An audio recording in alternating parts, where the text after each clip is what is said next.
Holidays-nale, adu namma GT Holidays da. GT Holidays, South India's #1 travel brand. You know you are special when you're with GT Holidays.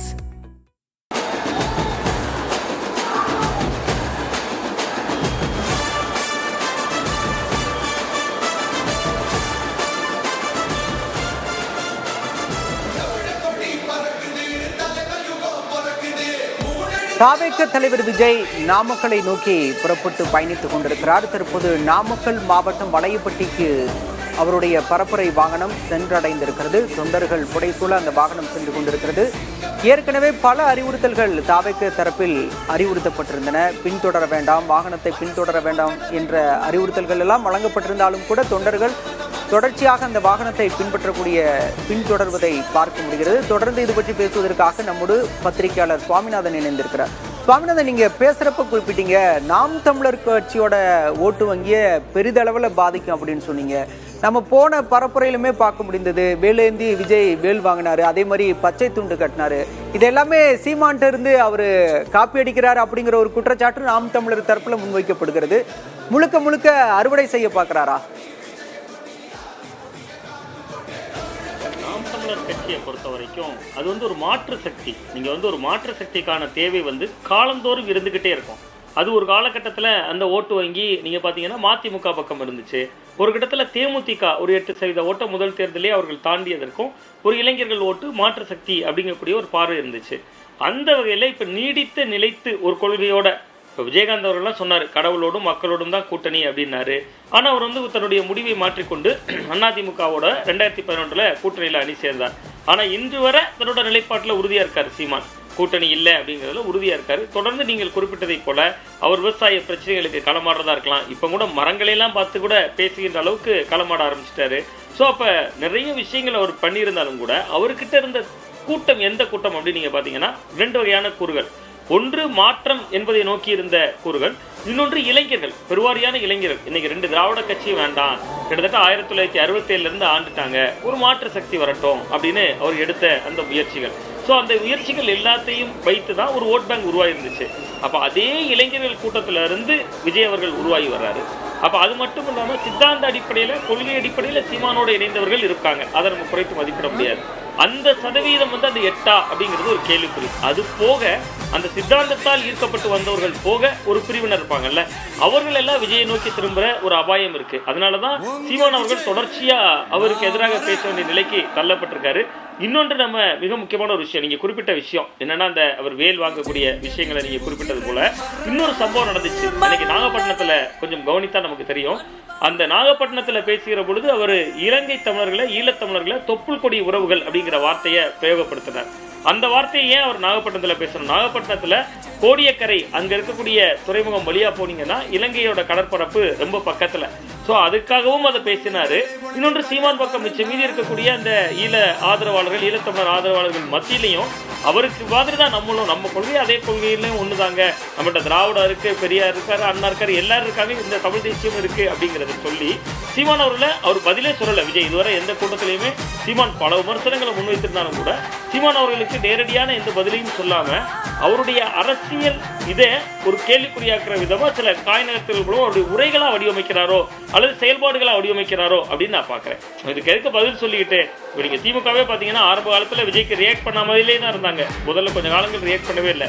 ஒரு கட்டத்துல அவரை எதிரியா accept பண்ணிக்கிட்டாங்க. அதனுடைய வெளிப்பாடு தான் அவரை ஏற்றுக்கொண்டாங்க. முதல்ல பழைய எதிரியா புதிய எதிரியானாங்க. கடைசி அவர் வெளிநாட்டு முதலீடா என்றெல்லாம் விமர்சனம் வைக்கிற பொழுது நேரடியாக உதயநிதி ஸ்டாலின் அவர்களே இன்னைக்கு விமர்சனம் வைக்கிறார்ல, நான் ஒன்றும் சனிக்கிழமை மட்டும் வெளியில வர்றவர் இல்லை, மற்ற எல்லா நாட்களும் வர்றவர் தான் அப்படிங்கிற விமர்சனத்தை நோக்கி போதில்லை. ஸோ இன்னும் 7 மாதங்கள் இருக்கிறதுனால களம் கூர்மையாக விஜயும் எல்லாரும் விமர்சிக்க வேண்டிய தேவை வரும், விஜயையும் எல்லாரும் விமர்சிக்க வேண்டிய தேவை வரும் அப்படின்னு பார்க்கிறேன். இல்ல, கொள்கை அப்படிங்கிற புள்ளியில தான் சீமான் மிக கடுமையா விஜய விமர்சிக்கிறாரு. எங்களுக்கு தமிழ் தேசியம் இருக்கு, என்ன கொள்கை, இன்னும் அந்த தெளிவான கொள்கை கூட இல்லாம களத்துக்கு வந்துட்டாங்க அப்படின்னு விமர்சிக்கிறாரு. எம்ஜிஆர் அவர்கள் கட்சியை தொடங்குகிற பொழுது அவரிடம் உங்களுக்கான கொள்கை என்ன என்று கேட்டவுடன் அண்ணாயிசம் தான் என்னுடைய கொள்கை என்று சொன்னார். இங்க இன்னொரு விஷயம் நல்ல நுணுக்கமா நம்ம பார்த்தோம்னா, கொள்கை அடிப்படையில் ஓட்டு போடுபவர்களால் மட்டும்தான் தேர்தலில் வெற்றி பதிவு செய்யப்படுதுன்னா இந்தியாவின் பல மாநிலங்களில் இடதுசாரிகள் ஆட்சியில் இருந்திருக்கணும். அப்போ கொள்கை என்பது நான் தான் தெளிவாக சொல்கிறேன். அவர் வந்து விஜய் அவர்கள் கட்சியை தொடங்குகிற பொழுதே என்னுடைய அரசியல் எதிரி திராவிட முன்னேற்ற கழகம், அதே போன்று என்னுடைய கொள்கை எதிரி பாஜகன்ட்டார். அப்போ பாஜக கொள்கை எதிரி. இங்கே சீமான் அவர்கள் பேசுகின்ற பொழுது ஒரு நேரம் சங்கி என்றால் நண்பன் என்கிறார். முதல்ல எந்த நிலைப்பாடு எடுத்தார்? பெரியார் அவர்கள் குறித்து அவருடைய முதல் கட்ட நிலைப்பாடு என்னவாக இருந்தது, இப்போ என்னவாக இருந்தது? ஸோ அரசியல் என்பது மாறும் தன்மை கொண்டதானே. பல ஆயிரம் புத்தகங்கள் படிப்பார்கள் சில பேர். அப்படி படிக்கின்ற பொழுது, வாசிக்கின்ற பொழுது நம்ம அன்னைக்கு எடுத்த நிலைப்பாடு தவறு என்று காலந்தோறும் மாற்றிக்கொள்ளக்கூடியதான மனித வாழ்க்கை. ஸோ விஜய் அவர்களை பொறுத்தவரை இப்போதைக்கு கொள்கை அவருக்கு, அவர் முகம்தான் கொள்கைன்னு நினைக்கிறார். நான் நினைக்கிறேன் அப்படி. ஏன்னா அவர் அதை தாண்டி அவர் ரொம்ப பகிரங்கமா நான் அதைத்தான் நான் சொல்றேன். உன்னுடைய செயல்பாடுகள் என்ன என்பதை அவர் பேசுகிற பொழுதுதான். இப்ப திமுக ஆட்சி சரியில்லைன்னு பேசக்கூடிய இடத்துல இருந்து நான் வந்தால் இதை சரி செய்வேன், இதை இப்படி சரி செய்வேன் பேசுகிற பொழுதுதான் அவர் யார், அவருடைய கொள்கை என்ன என்பது மக்கள் மத்தியில அம்பலமாகும். அவர் எதை சொல்ல போறாரு, இலவசங்களை சொல்ல போறாரா, எதை சொல்ல போறாரு, எதை மையப்படுத்தி அவர் களம் காண போறாரு என்பதை பொறுத்தா நம்ம முடிவெடுக்க முடியும். மற்றபடி வெறுமனே சமூக நல திட்டங்களை விமர்சிப்பதனால் மட்டுமே ஒரு ஓட்டு வங்கி வந்து விடாது. இன்னைக்கு உண்மையிலேயே விஜய் அவர்களுக்கு ஒரு பெரிய கூட்டம் வருகிறது. அது வந்து ஒரு தமிழக அரசியல்ல ஒரு அரிதிலும் அரிதாக நடக்கக்கூடிய ஒரு நிகழ்வா பார்க்கிறேன். இந்த கூட்டங்கள் எல்லாம் ஓட்டு போடுவாங்கன்னா வந்திருக்கிறவர்கள் நிச்சயமா போடுவாங்க, எனக்கு அதுல சந்தேகம் இல்லை. ஏன்னா வெயில்ல வர்றாங்க, மழையில வர்றாங்க, பொருட்படுத்தாம நிக்கிறாங்க என்கிற பொழுது இவர்கள் ஓட்டு போடுவார்கள். இவங்க ஓட்டை மட்டும் வாங்கினா போதுமா? அந்த இடத்துலதான் கொள்கை வந்து நிற்குது. இவர்கள் ஓட்டு மட்டும் போதுமானதா இருக்குமா அப்படின்னா அங்க கொள்கை, நல்ல கொள்கையை சொன்னா தானே மக்கள் ஓட்டு வாங்க முடியும்னா. இவர்கள் யாரும் வந்து அமேசான் காட்டுல இருந்து வரல. இப்ப திரண்டு நிக்கிறவங்களாம் இவங்க எல்லாம் ஒரு குடும்ப கட்டமைப்புக்குள்ள இருந்தானே வர்றாங்க. இவர்களுக்கு ஒரு அம்மா அப்பா இருக்காங்கல்ல, இவர்களுக்கு ஒரு தம்பி அண்ணன் இருக்காங்கல்ல, இவர்களைத்தான் விஜய் நம்புறான்னு நான் நினைக்கிறேன். பூத் கமிட்டி பலத்தை விட நம்ம கூப்பிட்டா நம்ம ஒரு ஊருக்கு வரனாலே இவ்வளவு பேர் வர்றாங்கல்ல, இவர்கள் ஒவ்வொருவரும் ஒரு ஆளுக்கு 2 ஓட்டு 3 ஓட்டு என்று எடுத்து கொடுத்தாலே போதும் அப்படின்னு அவர் நினைக்கிறாரு. அவருக்குமே களம் தெரியும். 2026 எடுத்த உடனே 1967 77 போல மாற்றம் வந்து உடனே அவர்கள் என்ன உழைப்பு உழைத்தாங்க. நீங்க 1967 மாற்றம் வருகிறதுனா பேரறிஞர் அண்ணா அவர்கள் இந்திய எதிர்ப்பு போராட்டத்தை எவ்வளவு கூர்மைப்படுத்தினார். தமிழ்நாட்டில் பட்டி தொட்டி எங்கும் போராட்டம் நடந்துச்சு. அண்ணா அவர்களுக்காக ஒரு உயிரை மாய்க்கக்கூடிய அளவுக்கு தொண்டர்கள் கொள்கை பிடிப்போடு, கொள்கை பிடிப்பு ரசிய மனநிலை சொல்லலாம், கொள்கை பிடிப்பு கொண்ட தொண்டர்கள் அண்ணாவின் பின்னால் நின்னாங்க. எம்ஜிஆர் அவர்கள் என்னதான் வந்து ஒரு நடிகராக இருந்து வந்திருந்தாலும் கூட அவரோட படங்கள் நம்ம பார்த்தா தெரியும். அவர் படங்கள்ல பூரா தொழிலாளர்களுக்கான பாட்டு, கடவுள் என்னும் முதலாளி, கண்டெடுத்த தொழிலாளி, விவசாயின்னு ஒரு பாட்டு ஓடும், மீனவ நண்பன் ஒரு மீனவர்களுக்காக ஒரு பாட்டு ஓடும். அப்ப அந்த அந்த அரசியல் மையத்துல வித்தியாசத்தை சொல்றேன். இப்ப சமீப காலமா விஜய் அவர்கள் நடித்த எல்லா படத்திலையும் ஹீரோவும் போதை கடத்தலா இருப்பாரு, வில்லனும் போதை கடத்தலா இருப்பாரு. ஆனா அதையெல்லாம் கடந்து அவர் பின்னாடி இவ்வளவு ரசிகர்கள் திரண்டிருக்காங்கன்னா அவருக்கு மிகப்பெரிய சமூக பொறுப்பு இருக்கிறது. இவர்களை அரசியல் மயப்படுத்துறதுல நீங்களே இப்ப பேசுகிற பொழுது உங்க தொலைக்காட்சியில தான் பார்த்தேன், பைக்ல பின்னாடி விரட்டி வர்றாங்க. காவல்துறை இவ்வளவு கட்டுப்பாடுகளை விதித்த பின்பும் இது நடக்குது. இதையெல்லாம் அவர் தவிர்க்கணும். ஆனா நம்ம வந்து அவர் இப்பொழுதுதான் களத்துக்கு வர்றாரு. இது 3வது சனிக்கிழமை தான் வர்றாரு.